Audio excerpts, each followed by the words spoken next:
प्रिय छात्रों नमस्कार। एनसीईआरटी गणित कक्षा 10वीं में आपका स्वागत है। आज हम लोग प्रश्नावली 5.3 में ही प्रश्न क्रमांक 8 सॉल्व करेंगे। तो आइए सबसे पहले प्रश्न पढ़ लेते हैं। इसमें दिया गया है, उस समांतर श्रेणी के 51 पदों का योग ज्ञात कीजिए जिसके दूसरे और तीसरे पद क्रमशः 14 और 18 हैं। तो यहाँ पर हमें 51 पदों का योग ज्ञात करना है। इसका मतलब ये है कि हमें S51 ज्ञात करना है। तो इसके लिए हम रफ का इस्तेमाल कर लेते हैं और थोड़ा सा इसको समझते हैं। S51 का मतलब ये होता है, यहाँ पर S51 जब भी हमें योग की बात की जाए तो हम S उसको समझते हैं, योग का मतलब S ही होता है। तो S51 हमें ज्ञात करना है।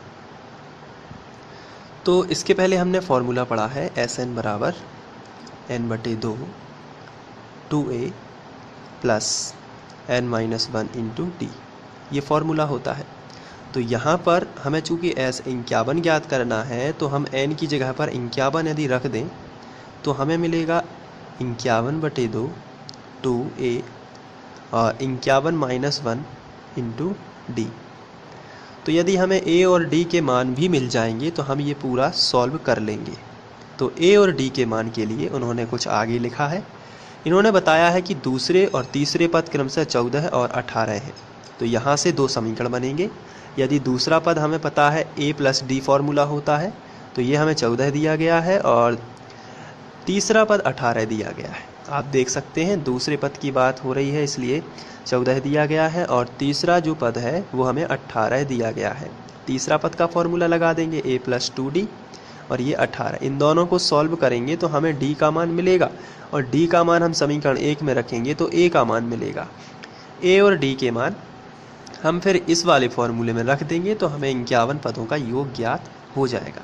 तो चलिए, ये तो था शॉर्टकट। अब हम इसको सिस्टमेटिक करते हैं। इसके लिए हम मान लेते हैं, माना कोई समांतर श्रेणी ऐसी है जिसका प्रथम पद a है और सार्वअंतर d है। तो चलिए स्टार्ट करते हैं। तो सबसे पहले आपको ये लिख लेना है, माना किसी समांतर श्रेणी का प्रथम पद a और सार्वअंतर d है। अब हम लोग क्वेश्चन पढ़ लेते हैं। तो क्वेश्चन पढ़ रहे हैं इसलिए हम यहाँ पर लिखेंगे प्रश्नानुसार। तो सबसे पहले हम यही लिख लेते हैं। अब प्रश्न को पढ़ते जाना है और बड़े ही आराम से सॉल्व कर देना है। जैसे यहाँ पर लिखा था दूसरे और तीसरे पद क्रमशः 14। इसका मतलब ये है कि दूसरा पद 14 है और तीसरा पद 18 है। तो चलिए वैसा ही लिख लेते हैं। फर्स्ट शर्त से पहले दूसरा पद 14 दिया गया है तो हम यहाँ पर दूसरे पद को किससे दर्शाते हैं, तो हम हिंदी में भी लिख सकते हैं। सबसे पहले दूसरा पद, और ये हमें दिया गया है 14, तो हम इसी को लिख लेते हैं कि दूसरा पद हमें 14 दिया गया है। दूसरे पद का फॉर्मूला होता है a प्लस डी और ये हमें दिया गया है 14। इसको हम समीकरण 1 बना लेते हैं। इसके बाद सेकंड शर्त पढ़ लेते हैं, यानी तीसरा पद 18 है तो ये अलग सी एक शर्त है, इसलिए हम इसको नाम दे देते हैं सेकंड शर्त से। और सेकंड शर्त में साफ साफ लिखा है कि तीसरा पद 18 है। तो यहाँ पर आपको लिखना है तीसरा पद और इसको कर देना है 18। अब तीसरे पद का फॉर्मूला a प्लस 2d होता है तो हम यहाँ पर a प्लस 2d कर देंगे बराबर 18 और इसको बना देंगे समीकरण 2। अब समीकरण 1 व 2 को आप घटाओगे तो घटाने से होगा क्या कि ये वाला a जो है कैंसिल हो जाएगा क्योंकि इनके गुणांक समान हैं। तो हम लिखेंगे समीकरण 1 माइनस 2 से, यानी 1 में से आपको 2 घटा देना है। तो दोनों समीकरण लिख लेते हैं साथ में। तो इस तरीके से दोनों समीकरण, ये पहला समीकरण और ये दूसरा समीकरण लिख लिया है। अब चूँकि घटाना है तो याद रखना है घटाने में क्या होता है। सबसे पहले हम यहाँ पर लिख लेते हैं घटाने पर,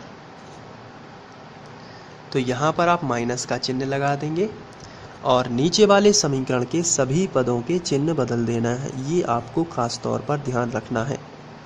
तो नीचे वाले समीकरण में सभी पद कौन कौन से हैं, a 2d और 18, इन तीनों की आपको चिन्ह बदल देना है। तो सबसे पहले तो पता होना चाहिए कि इनके ओरिजिनल चिन्ह कौन से हैं। तो जब कोई भी चिन्ह ना लगा हो तो वो प्लस का माना जाता है। तो यहाँ पर जो है ये प्लस का है और यहाँ पर भी ये प्लस का है। तो इसमें आपको गोला लगा के इसका विपरीत चिन्ह, जैसे प्लस का है तो माइनस का, प्लस का है तो माइनस का, और ये प्लस का है तो ये भी माइनस का।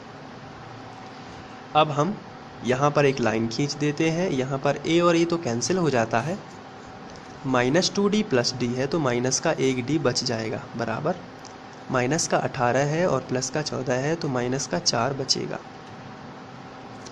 18 में से 14 चले जाएंगे और बड़ी संख्या का चिन्ह लगाया जाता है। माइनस माइनस दोनों तरफ से कैंसिल हो जाएगा तो d का फाइनली आपको जो मान मिलने वाला है वो आएगा 4। तो d का मान हम लोग अब समीकरण 1 में यदि रख दें, ये समीकरण 1 जो है, अगर यहाँ पर d का मान रख देंगे तो इसका पक्षांतर करेंगे तो जो भी मिलेगा वो a के बराबर आएगा। तो चलिए हम रख देते हैं। तो हम लिखेंगे d का मान समीकरण 1 में रखने पर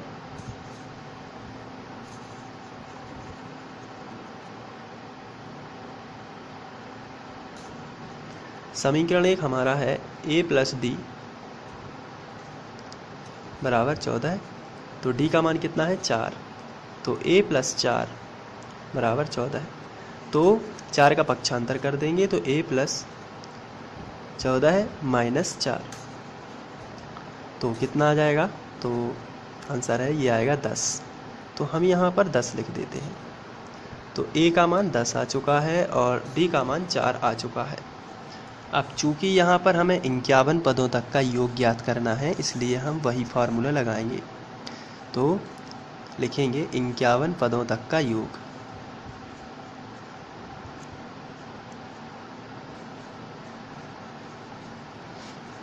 तो S 51 बराबर n/2 यानी 51/2 2a का मान, तो हम लोगों ने a का मान जो निकाला है हम उसी को रख देते हैं जो कि है 10, और प्लस n-1 यानी 51-1, और d का मान हम लोगों ने निकाला है 4, तो आप यहाँ पर रख दोगे 4 इस तरीके से। अब इसको सॉल्व करते हैं। 51/2 ज्यों का त्यों, 10 दूनी 20 प्लस 51 में से 1 जाएगा तो आपको मिल जाएगा 50, और यहाँ पर 4। तो 51/2 20, यहाँ पर गुणा कर देते हैं तो 5 20, 0 ज्यों का त्यों। 200 और 220 टोटल जुड़ जाएंगे, 200 और 20 तो आ जाएगा 220। 220 अब यहाँ से कैंसिल करेंगे तो 2 एकम 2, 2 एकम 2, 0 ज्यों का त्यों, तो आएगा 51 गुणित 110। और फाइनली जब हम इसका गुणा करें तो ये 51 गुणित 110 56 10 बन जाएगा। तो इस तरीके से हम सॉल्व कर सकते हैं। तो ये SN आ जाएगा। तो श्रेणी के 51 पदों तक का योग जो है वो 56 10 होगा। तो आशा करता हूँ कि आप लोगों को ये पसंद आया होगा। Thank you.